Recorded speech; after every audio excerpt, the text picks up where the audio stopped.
안녕하세요. 대리효도와 효도가 뭔지도 제대로 구분 못하는 남편과 결국 이혼을 하게 되었습니다. 저와 남편은 어릴 적에 한 동네에서 자란 사이였어요.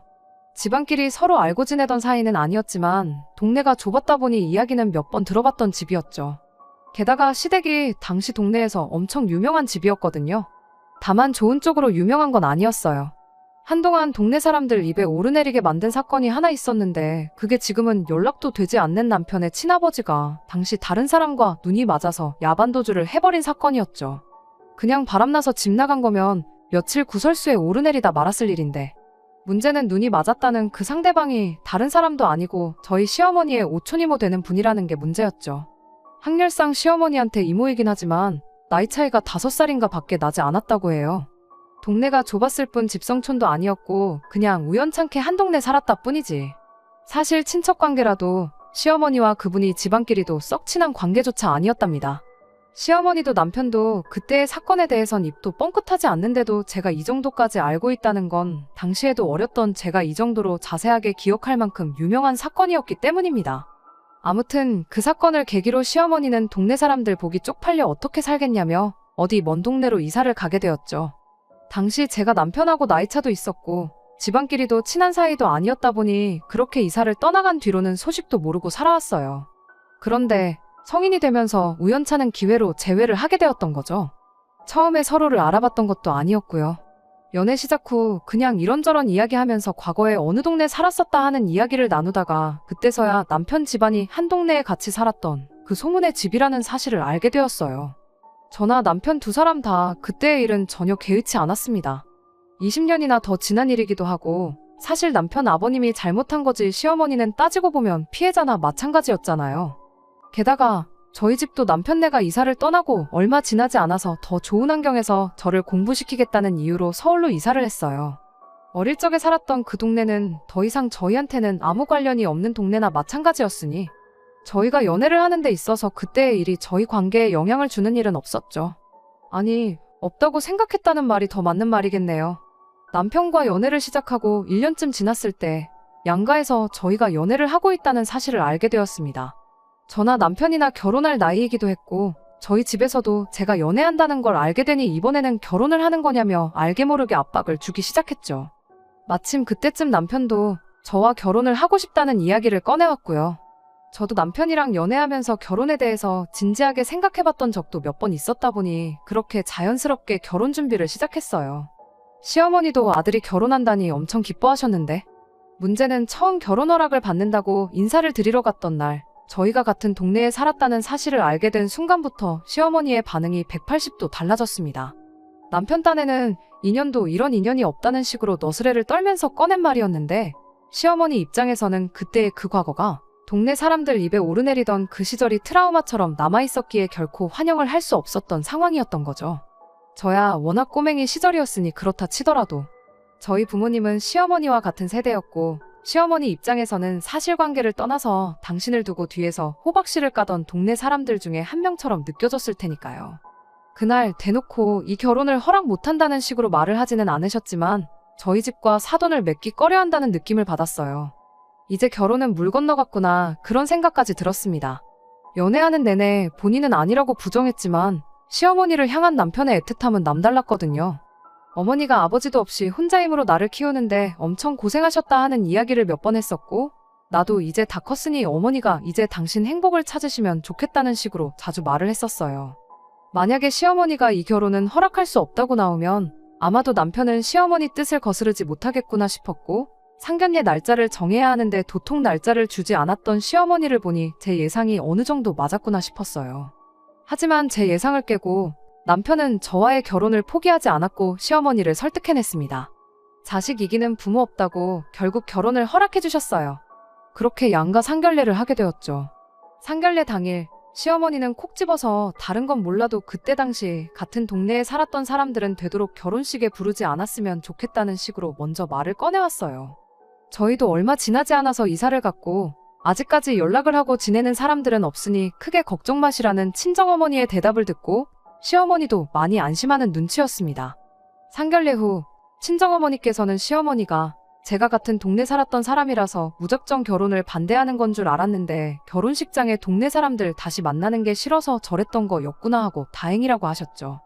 괜히 반대하는 결혼 억지로 시켜서 귀한 딸 시어머니 눈치 보면서 살게 만드는 거 아니냐고 내심 걱정을 하셨다고 하시더라고요.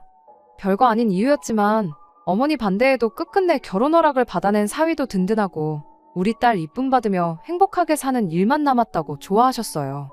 그렇게 남편과 결혼을 하게 되었습니다. 친정어머니 말처럼 저도 똑같이 순탄한 결혼 생활을 하게 될 줄 알고 있었어요. 하지만 결혼을 하고 얼마 지나지 않아서부터 그 생각이 틀렸다는 걸 뼈저리게 느끼게 되었습니다. 시어머니 성격이 정말 보통이 아니었거든요. 제가 같은 동네에서 살았던 말았던 시어머니 과거를 알았던 몰랐던 간에 그냥 인간적으로 볼 때 심적인 여유가 전혀 없이 날카롭기만 한 사람이었어요. 오죽하면 남편 아버님이 얼마나 시달렸으면 야반도주까지 하게 되었을지 이해가 된다 싶을 정도였습니다. 운 나쁘게도 마침 눈 맞은 상대방이 시어머니의 오촌이 모였을 뿐 그 누구였어도 다른 사람 찾아서 새살림 차릴만도 하다 싶을 정도로 사람을 숨도 못 쉴 정도로 압박하는 그런 능력이 있는 분이셨죠. 어머님과 저 사이에서 중간 역할 하나만큼은 제대로 해줄 거라고 믿었던 남편마저 결혼하고 나니 곧바로 태도를 달리했죠. 시어머니와 저 사이에 무슨 일이 생기거든 무조건 아랫사람인 며느리가 숙이고 들어가는 게 맞다는 식으로 문제를 직면하지 않고 피하려고만 해왔어요. 제가 뭐 대단한 걸 바란 것도 아니었습니다. 자기 어머니 끔찍하게 생각해주는 효자아들이었다 보니 신혼집도 시댁에서 가까운 곳으로 구했었어요. 그 덕에 일주일에 최소 3번은 시댁에 다녀와야 했고 남편 편하게 들어누워 쉬는 동안에도 저는 시어머니를 대신해 시댁 집안일을 대신 해야 했습니다. 시대가 요즘 같지 않았던 제가 며느리돌이를 하는 게 당연하게 여겨지던 때였다 보니 시댁에 자주 들락거리며 집안일을 해야 했던 것에 불만을 가졌던 건 아닙니다. 다만 시어머니는 제가 좋은 마음으로 도와드려도 단 한 번을 제가 해놓은 결과물을 만족해하는 법이 없으셨죠. 콩으로 메주를 쓴다고 해도 일단 며느리 손길이 닿기만 하면 콩이 아니라 파트로 하는 거라고 잔소리를 늘어놓는 시기였습니다. 시어머니한테서 인정을 받고 싶던 것도 아니었고 칭찬 한마디 안 해주는 게 서운했던 게 아니었죠. 단지 남편이 시어머니가 저렇게 말도 안 되는 걸로 저한테 생트집을 잡고 저를 못살게 굴 때 그때 한 번만 제 편에 서서 어머님께 한마디만 해줬었으면 싶었어요. 정말 별것도 아니었는데 남편은 제가 그런 말을 할 때면 다른 며느리들도 다 하는 건데 뭐가 그렇게 유난이냐. 우리 어머니 같은 시어머니도 따로 없다고 직장 동료 누구 이야기를 하면서 시어머니 모시고 살면서 고된 시집살이를 참는 사람들도 있는데 너 정도면 운 좋은 줄 알라는 식으로 제게 참고 살기를 강요했습니다. 참고 넘어가서 끝날 일이었으면 참았겠죠. 처음에는 저도 참아도 보고 한 귀로 듣고 한 귀로 흘려보려고 해보고 제가 할 수 있는 방법을 총동원했었어요. 하지만 그렇게 하면 할수록 시어머니는 제가 꼬리를 내렸다고 생각하셨던 건지 저에게 더 모질게 굴기 시작했죠. 지성이면 감천이라고 언젠간 제 진심을 알아주지 않겠나 생각하며 최선을 다했지만 그런 마음가짐도 점점 옅어지기 시작했어요. 한때는 그냥 확 이혼을 해버릴까 하는 생각을 가졌던 적도 있었죠. 요즘이야 또 이혼한 게 흠이 아니라고 하지만 그 당시는 사회적 분위기가 전혀 그렇지 않았거든요. 그땐 이미 아이들이 태어난 뒤였다 보니 이혼녀 딱지 달고 애 키우며 받을 주변의 시선도 또 아이들이 견뎌내야 할 주변의 손가락질도 걱정이 돼서 그렇게 할 수가 없었습니다. 그렇게 하루하루가 지나가다 보니 언젠가부턴 상처에 딱지가 생겨 굳은 살이 생기는 것처럼 시어머니 잔소리가 당연하게 느껴져서 상처가 되지도 않았어요. 오히려 저한테 잘해주면 그게 더 걱정스러울 정도였죠. 그렇게 되고 나서부터는 시어머니가 무슨 말을 해도 덤덤하게 받아들일 수 있었고 그리고 아이들이 어느 정도 자라고 나서는 일부러 직장을 구해서 맞벌이 생활을 시작했습니다. 일 핑계로 매일같이 들락날락해야 했던 시댁에도 발길을 최대한 끊기 시작했고요. 불행이라고 해야 할지 다행이라고 해야 할지 당시 남편이 회사에서 간당간당하던 시기라 제가 일하는 걸 막을 수 있는 사람은 아무도 없었습니다. 맞벌이를 시작하면서 저도 바쁜 삶을 살아야 했다 보니 시댁에 관련된 일에 관해선 전부 남편 보고 알아서 하라고 했어요. 남편에게서 경제적으로 독립을 했다. 뭐 그런 거창한 이유 같은 건 하나도 필요 없이 딱 하나 시어머니 때문에 받아야 할 스트레스가 사라지게 된 게 제일 좋았습니다. 다만 맞벌이하면서 경제적으로 조금 숨통이 트이게 되니 남편이 시어머니한테 물심양면적으로 퍼주는 건 열받는 일이긴 했네요. 그래도 이제 나도 버니까 그냥 그 얼마 안 되는 벌이로 내면의 평화를 샀다고 생각하자 하고 말기로 했습니다. 그렇게 지금까지 여태껏 잘 살아왔어요. 매주 몇 번씩 시댁 가서 시달리고 잔소리 듣고 하는 일이 없으니 시어머니와 관계도 그럭저럭 나쁘지 않았죠. 물론 거기에는 남편이 매달 100만 원씩 퍼주던 금전적인 지원이 있기도 했지만 만족스러운 나날들이었어요. 아이들도 엇나가지 않고 제 속 한번 썩히지 않고 착하게 자라주었고요. 그런데 지난해 여름부터 다시 시어머니한테서 전화기에 불이 나게 연락이 오기 시작했습니다. 맞벌이 시작한 이래로 시어머니 부양을 가장한테 떠넘긴 게으른 며느리라며 개인적으로는 연락 한 통 없으셨던 분이 노안이 어쩌고 저쩌고 하면서 오늘은 여기가 아프다, 오늘은 또 저기가 아프다 하면서 앓는 소리 죽는 소리를 쉴 틈 없이 해대셨어요. 예전이었다면 꼼짝도 못하고 앓는 소리 끝까지 다 들었겠지만 저도 예전에 제가 아니었으니 한마디 했죠. 어머님 아프시면 병원에를 가셔야지 저한테 전화하신다고 아픈 게 없어지냐고요. 집 근처에 병원이 없는 것도 아니고 큰 병원 가고 싶으면 애들 아빠한테 연락하셔서 한번 날 잡고 다녀오시라 했습니다. 하지만 이런 제 대답에도 시어머니는 아랑곳하지 않고 몇 날 며칠을 몸이 안 좋다는 이야기로 계속해서 전화를 해대셨어요. 견디다 못한 제가 남편한테 어머님 모시고 병원 좀 다녀와 보라고 일하는데 전화 받는 것도 이제 눈치 보여서 못하겠다고 한마디 했습니다. 남편 직장 특성상 중간에 시간을 비우기가 어려운 상황이라는 건 저도 알고 있었어요. 그에 비해 제 직장은 일하는 중간에 개인 시간을 활용하는 데 있어서 상대적으로 탄력적인 부분이 있었고요. 게다가 남편은 대중교통을 이용해서 출퇴근을 하고 있었고 그 덕에 차는 제가 쓰고 있었기도 했거든요. 말은 그렇게 했지만 남편이 부탁하면 한두 번쯤은 시간 내서 어머님 모시고 병원에 다녀올 생각도 갖고 있었죠. 하지만 남편은 무슨 고집이었는지 저한테 병원의 병 이야기도 꺼내지 않았습니다. 처음엔 저도 남편이 시어머니가 꾀병을 부리고 있다고 생각하고 있나 보다 하고 대수롭지 않게 여겼습니다. 하지만 시어머니의 앓는 소리는 끝나지 않았어요. 오히려 하루에도 두세 번씩 전화가 오는 등 더 심해지기 시작했습니다. 남편이 부탁해오길 기다리다간 제가 제명에 못 살 것 같아서 결국 제가 포기하고 시어머니한테 병원 예약해 놓을 테니 저랑 한번 다녀오시자 말을 꺼냈습니다. 그런 제 제안에 시어머니는 너는 눈치가 없는 거냐 아니면 알고도 모르는 척을 하는 거냐 하면서 한마디를 하더군요. 저도 마지못해 가자고 꺼낸 말이었고 본인이 안 가겠다는데 제가 억지로 끌고 갈 필요도 없어졌으니 오히려 잘 됐구나 싶었죠. 길게 설명할 것도 없이 그럼 병원에 가야 할 정도로 아프신 건 아닌 것 같으니 그렇게 알겠다고 말하고 그냥 전화를 끊어버렸어요. 성한 곳이 하나도 없이 여기저기 다 아프다 하시면서 병원은 안 가시겠다는데 제가 뭐 어떻게 해드릴 수 있는 게 없잖아요? 병원 모시고 가겠다는 말 정도면 충분히 제 할 도리는 다 했다 싶었고 그 뒤로 시어머니한테 걸려오는 전화는 전부 무시해버렸습니다. 이따금씩 전화 한 통 받아서 병원 가시고 싶으면 그때 전화하시라고 대답하기도 하고 바빠서 통화 못한다 그러고 다시 끊어버리는 식으로 시어머니와 전화통화를 최대한 피했어요. 이것도 처음엔 말 못할 만큼 스트레스였는데 워낙 시어머니 이러는 거에 이골이 났다 보니 익숙해지더라고요. 나중에는 제가 너무했나 싶은 죄책감마저 사라지더군요. 그런데 시어머니가 그동안 그렇게 몸성한 곳이 없다고 불평을 하던 게 사실은 제 입에서 직접 모시고 살겠다는 그 말 한마디를 듣기 위해 꺼낸 밑밥이었다는 걸 알게 되었습니다. 저런 식으로 시어머니 연락을 피하기 시작한 지 2달이 조금 안 되었을 때쯤 남편이 저한테 합가 이야기를 먼저 꺼내왔거든요. 어머니 몸이 예전 같지가 않으신 것 같은데 이제 우리 집에서 모시고 살면 어떻겠냐고 말이죠. 난데없는 합가 제안에 어이가 없었죠. 이제 애들 둘 다 대학 보내고 저도 제 나름의 커리어 쌓으면서 편하게 살 때가 되었는데 내가 무슨 부귀영화를 누리자고 이제 와서 시어머니를 모시고 살겠냐고 직설적으로 대답했어요. 애들 대학 보내고 이제 제 인생 사는 건 둘째치더라도 그동안 시어머니와 저희 관계를 생각해보면 가당치도 않은 이야기였기도 했고요. 그런데 남편 반응이 정말 어이가 없었습니다. 제가 그렇게 나올 거라고는 생각도 못했다는 표정으로 아무 말도 못하고 멀뚱멀뚱 저만 쳐다보고 있더라고요. 뭘 사람을 그런 표정으로 보고 있느냐고 여태까지 어머님하고 나하고 관계 생각해보면 당연한 거 아니냐고 따져 물었더니 뭐가 마음에라도 안 드는 것 마냥 어금니만 꽉꽉 깨물고 있다가 입을 열더군요. 남편은 혹여나 제 심기라도 건드릴까봐 눈치 보면서 조심조심 말을 꺼냈지만 막상 제가 시어머니를 모셔야 하는 이유는 설명 못하고 이상한 딴소리만 주절주절거리기 시작했어요. 어머님이 요즘 몸이 안 좋으신 건 너도 잘 알고 있지 않느냐면서 핸드폰으로 주섬주섬 뭘 검색하더니 지나간 뉴스를 하나 틀어주더라고요.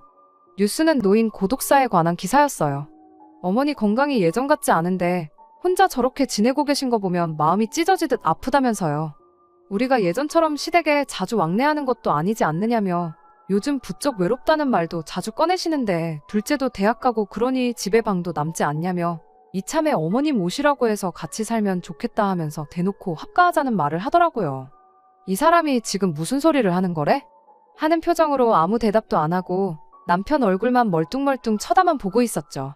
제가 무반응으로 나오니 남편은 점점 똥줄이 타기 시작했는지 온몸을 베베꼬면서 나름대로 이유를 만들어 보려고 노력하더라고요. 우리 어머니가 올해로 나이가 몇인데 살아봐야 얼마나 더 사시겠냐며 괜히 이렇게 따로 지내다가 만에 하나 어머니가 어떻게 잘못되시기라도 한다면 나도 나지만 네 마음도 편하겠냐고 하더라고요. 그래서 무슨 말 하는지 알겠다고 당신 말이 다 맞다고 동의해줬어요. 가뜩이나 가족이라고는 당신 하나밖에 없고 아들 하나만큼은 그렇게 끔찍하게 생각하시는 분이지 않냐고 당신 마음 다 이해한다고요. 아들 혼자 보내고 20년 동안 혼자 지내셨는데 이제 자식돌이 할 때가 된 건 맞는 말이라고요. 똥마려운 강아지 마냥 온몸을 베베꼬면서 이 말 저 말 짜내기만 하던 남편 얼굴 표정이 입에 귀에 가서 걸리는 게 다 보이더라고요. 일단 첫째가 내년에는 군대를 가야 할 테니 그 방을 비워서 어머님 쓰라 그러고 애들은 그때까지 한 방을 쓰게 해야겠다면서 짐부터 빼야겠다고 하길래 애들 짐을 왜 빼냐고 당신 짐이나 빼라고 한마디 해줬습니다. 남편이 안방을 비워드리자는 거냐고 그럼 우리는 어디서 자냐고 묻길래 안방을 비우긴 뭘 비우냐고 했죠. 방에 가서 당신 짐이나 빼오라고요. 일단 급한 것만 챙겨서 시댁으로 가라고 나머지는 집 가까우니까 당신이 와서 직접 챙겨가던지 하고 빠른 시일 내로 짐 전부 다 빼라 그랬어요. 남편이 어머님 모시는데 내 짐을 왜 빼냐고 하길래 어머님 모시고 살고 싶다고 당신 입으로 말하지 않았냐고 바로 대답해줬네요. 아무리 첫째가 군대를 가도 그렇지 오빠하고 여동생하고 한 방을 쓰게 만드는 게 말이나 되냐고요. 혼자 지내시는 어머님이 걱정되면 당신이 직접 가서 모시면 되는 거 아니냐고. 나도 당신 이야기 들어보니 우리 친정부모님 생각이 나서 안 되겠다고. 애들 독립할 때까진 내가 어떻게든 참고 견뎌볼 테니 당신 장인 장모는 걱정하지 말라고 했어요. 내가 자식이니까 두 분은 내가 모실 테니 당신은 시어머니 불편한 거 없게 잘 모시고 원 없이 효도해드리라고요. 남편은 자기가 하는 말을 제가 제대로 이해를 못한 것 같다며 모시고 산다는 게 내가 어머니 집에 들어가 산다는 게 아니고 어머니를 우리 집으로 모시는 거라고 설명을 하더라고요. 그래서 제가 남편한테 이 집이 당신 혼자 사는 집이냐고 우리 네 가족 다 같이 사는 우리 집인 거 모르냐고요. 그런 중요한 일을 혼자 결정하는 것도 어이가 없고 싫다는데도 꼭 모셔야겠다고 하는데 이 일로 가족들끼리 얼굴 붉히를 만드는 것보다 당신 혼자 어머님 댁에 들어가서 사는 게 훨씬 더 좋은 방법 아니겠냐고 한마디 해줬습니다. 남편이 제 말에 꼬투리를 잡더니 그럼 이 집이 네 혼자 집이냐고 애들 의견도 한번 들어보자고 하면서 언성을 높이더니 방에 있던 애들을 거실로 다 불러내는 겁니다. 안방에서 남편하고 이야기를 나누고 있긴 했지만 애들도 눈치가 있으니 무슨 이야기 하는지 대충은 알고 있었을 거예요. 거실에 모이자마자 하나같이 입을 모아서 할머니랑 같이 살고 싶지 않다고 딱 잘라서 말을 해주더군요. 어머님이 그래도 손주인 애들한테는 저한테 하는 거와는 다르게 참 잘해주시긴 했어요. 남편도 그걸 알고 그걸 믿고 애들한테도 의견을 물어보자고 했던 거였겠죠. 다수결로 저를 찍어 누를 수 있다고 믿었나 본데 잘해주신 건 잘해주신 거고 애들도 커가면서 제가 시어머니한테 어떤 대우를 받으며 지냈는지 그리고 남편이 시댁에 가서 얼마나 아무것도 안 하고 저 혼자만 부려먹었는지 직접 두 눈으로 보고 커왔으니 시어머니를 이 집에 모셔서 함께 살게 된다면 집안 분위기가 말도 못하게 삭막해지겠다는 걸 누구보다 잘 알고 있었습니다. 그리고 뭐 아무리 첫째가 곧 군대를 간다고 해도 2년도 안 되는 짧은 기간인데 방 하나를 시어머니한테 비워주고 아무리 남매라고 해도 20살이 넘었는데 여태껏 따로 방 쓰다가 다 커서 방 하나를 같이 써야 한다는 사실도 엄청 싫었을 거예요. 남편이 할머니 모시고 사는데 불만이 있냐 없냐를 묻기도 전에 딱 잘라서 대답을 해주는데 제 속이 다 후련하더라고요. 남편이 할머니가 니들한테 그동안 얼마나 잘해줬는데 니들이 그럴 수가 있냐며 배은망덕하다고 입에 개거품을 무는데 딸아이가 남편한테 한마디 하더군요. 할머니가 자기들한테 잘해주셨던 만큼 엄마인 저에게도 똑같이 잘해주셨으면 반대 안 했을 거라더라고요. 할머니랑 같이 산다고 해서 아빠가 이 집에서 달라질 건 없지만 엄마는 아니지 않냐고요. 매일 엄마가 할머니한테 시달리면서 살게 뻔한데 그걸 알고도 모시고 살자고 하면 그거야말로 엄마한테 배은망덕한 자식이 되는 거 아니겠냐는데 20살 딸아이 말 한마디에 아무 반박도 못하고 아무 말도 못하는 남편을 보니 정말 그 맛이 깨소금 맛이었네요. 남편한테 애들 생각도 나랑 똑같은 것 같은데 더 이야기할 게 있냐고. 짐 챙기는 거 도와줄 테니까 베란다 가서 가방이나 꺼내오라고 했네요. 세상 다 잃은 표정으로 멍하니 있더니 가방 꺼내오라는 말에 혼자 급발진을 해서는 악담을 쏟아내기 시작하더군요. 너는 안 늙는 줄 아냐. 애들이 뭐를 보고 배우겠냐고. 나중에 너도 똑같이 보살핌이 필요할 때 오늘 일을 후회하게 될 거다 하면서요. 당신 여태 누구랑 대화하고 있었냐고. 어디 혼자서 딴 데 다녀왔냐고 바로 받아쳐줬죠. 당신은 당신 소원대로 시어머니 모시고 나는 친정부모님 모시겠다고 하지 않았냐. 당신이 원하는 대로 자식이 부모 책임지는 모습을 보여줬는데 혼자 딴소리를 하고 있냐고요. 애들 앞에서 이 문제로 나도 더 투닥거리기 싫으니 얼른 가서 짐이나 싸라고 했습니다. 짐 싸는 거라도 도와주려고 했는데 이제 도와줄 마음도 싹 사라졌으니 혼자 하라 그러고 저 혼자 밖으로 나왔습니다. 애들이 같이 가자고 따라 나오려고 했는데 그래도 애들 아빠인데 너무 비참해지지 않을까 싶어서 따라 나오지 말라고 했죠. 저 혼자 밖에 나가서 바람 좀 쐬면서 이런저런 생각을 많이 했어요. 남편이 조금 불쌍하다 싶기도 했지만 또 제가 참고 넘어가 봤자 같은 일로 골머리 썩을 게 뻔한데 그냥 더는 생각하지 않기로 했죠. 그러던 중에 애들한테 전화가 왔어요. 집에 빨리 좀 와야겠다고요. 저 나가자마자 남편도 곧바로 밖에 나갔는데 집에 할머니를 모셔왔다네요. 부랴부랴 집에 들어가 보니 시어머니가 현관문에서부터 저를 아주 잡아먹을 듯이 노려보고 있더군요. 어쩐 일로 오셨냐 물으니 어디 감히 마누라가 남편을 내쫓을 수가 있냐며 다짜고짜 제 머리채를 낚아채더군요. 난데없는 상황에 당황스러웠는데 다행히 애들이 뜯어말려줘서 금방 풀려날 수 있었습니다. 그 와중에도 남편은 지 엄마 뒤에 숨어서 팔짱 끼고 이 상황을 지켜보고 있더군요. 당해도 싼이 당한 거라는 표정을 짓고 있으면서요. 저도 며느리이자 애들 엄마로서 그러면 안 된다는 거 인정하지만 머리채까지 잡힌 마당에 20년 넘는 세월 쌓여왔던 감정이 폭발해서 한마디 했어요. 그럼 뭐 남편을 내 손으로 내쫓을 게 아니라 어머님처럼 제 발로 집 나가게 만들었어야 했었던 거냐고요. 시어머니 잊고 싶은 아픈 기억을 후벼판 건 제가 100번 잘못한 게 맞습니다. 시어머니도 제가 저렇게 나오니 충격이 컸었나 봐요. 어쩔 줄 몰라 하면서 저한테 고래고래 소리 지르다가 너 같은 걸 며느리로 들인 내 잘못이다 외치며 빠른 시일 내로 이혼 서류 작성해 보내줄 테니 마음의 준비나 단단히 하고 있으라고 큰 소리치고 남편 데리고 나가셨죠. 한바탕 전쟁통을 방불케 하는 상황을 겪고 나니 온몸에 힘이 쭉 빠지더군요. 애들이 제 편을 들어주면서 괜찮다고 하긴 했지만 여태껏 참고 견뎌온 결혼 생활의 종지부를 이렇게 찍게 되는구나 싶어서 망연자실했습니다. 이혼하는 게 두렵지는 않았습니다. 말 맞다나 재산이야 공평하게 반반 나누면 그만이고 애들도 다 커서 자기 앞가림은 할 수 있는 상황이었고 친정부모님도 계시고 저도 제 직장이 있는데 먹고 사는 걱정은 하나도 되지 않더군요. 다음 날이라도 당장 이혼 서류 작성해서 가져올 줄 알았는데 한 달이 지나도록 남편도 시어머니도 저희 집에 코빼기도 비추지 않았어요. 먼저 연락하고 싶은 마음은 없었기에 아무 때나 가져오라는 심정이었습니다. 차라리 바로 다음 날 왔었으면 저도 다시 고민하고 또 고민해봤을 텐데 한 달이 넘도록 시간을 주니 오히려 차분하게 마음 정리할 여유가 있더라고요. 그래서 저도 이혼을 하는 걸로 완전히 마음을 굳히게 되었죠. 마음 정리하고 일주일이 채 안 되었을 때 퇴근 후에 여느 때처럼 저녁 식사 차려놓고 애들하고 밥 먹고 있는데 현관문 열리는 소리가 들려왔습니다. 남편이었어요. 무슨 일이라도 있었냐는 듯이 자연스럽게 자리에 앉더니 밥을 달라고 하더군요. 아무 말도 안 하고 묵묵히 밥을 다 먹고는 자연스럽게 안방 침대에 들어가서 드러눕는데 이혼 서류를 가져온 것도 아니고 사과를 하는 것도 아니고 뭐 하자는 건가 싶더라고요. 남편한테는 말도 꺼내기 싫어서 시어머니한테 전화해 어머님 아들이 왜 우리 집에 와 있는지 모르겠다고 오셔서 데려가시든지 하셔라 제 할 말만 전하고 전화 끊어버렸습니다. 1분도 안 걸려서 시어머니한테 다시 전화가 왔어요. 저한테 미안하다고 하시더니 이제 할 만큼 하지 않았냐고 하면서 남편과 화해를 하랍니다. 이혼시킨다고 하시더니 왜 이제 와서 말을 바꾸시냐고 나는 내 마음 바꿀 생각이 없다고 말했어요. 어머님은 다 늙어서 효도받아야 할 상황에 당신이 아들 뒷바라지를 해주게 생겼냐고 그냥 원래 살던 대로 혼자서 편하게 지내고 싶으니 이제 와서 남편을 다시 데려가랍니다. 합가하자고 난리칠 땐 언제고 소원대로 합가시켜줬더니 이제 와서 마음을 바꾸시면 어떡하냐. 남편만 혼자 보낸 게 아니라 우리 집에 들어와서 사셨어도 한 달 만에 이렇게 마음을 바꾸셨을 거냐 따지니 아무 말도 못 하시더군요.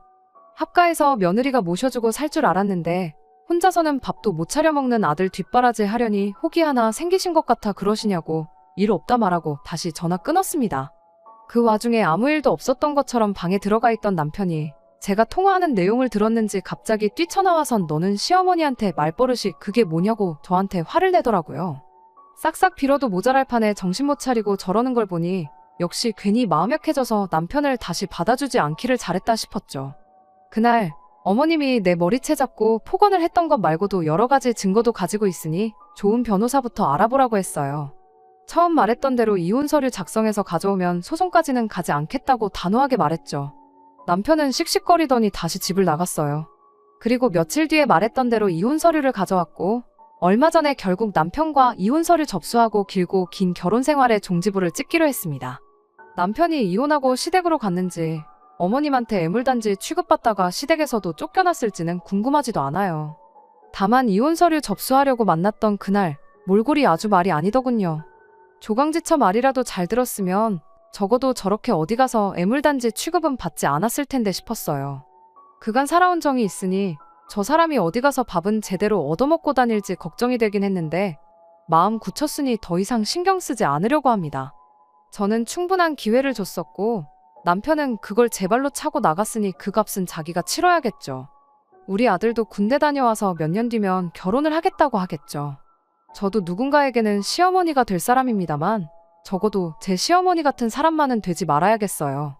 이렇게 모든 게 다 끝나고 나니 적어도 제 마음 하나만큼은 홀가분하네요. 끝까지 들어주셔서 감사합니다. 오늘의 사연은 여기까지입니다. 구독과 좋아요, 알람 설정 부탁드리고 더 좋은 사연으로 다시 찾아뵙겠습니다. 감사합니다.